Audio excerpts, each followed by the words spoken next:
Yo mga kanakama, naisip nyo na ba kung paano kaya kung may Pinoy Island sa One Piece?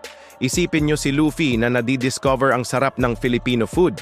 Di ba nakakatawa kung makikita natin siyang kumakain ng adobo habang stretch ang bibig niya? O kaya naman nalulunod sa sabaw ng sinigang.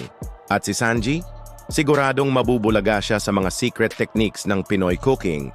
Imagine niya discovering kung paano gumawa ng perfect na crispy lechon skin o kung paano i-balance ang tamang asim at alat ng sinigang. Baka nga magkaroon pa ng epic cooking showdown sa pagitan niya at ng mga local Pinoy chefs sa Grand Line. Kaya nga exciting isipin kung paano mai-incorporate ang ating culture sa mundo ng One Piece. Sigurado ako, magiging super interesting na food adventure yan. Kung na-excite kayo sa idea na to, ismash nyo ang like button at mag-subscribe sa channel. Share nyo rin sa comments kung ano pa ang gusto nyong makitang Pinoy elements sa One Piece. Salamat nakama!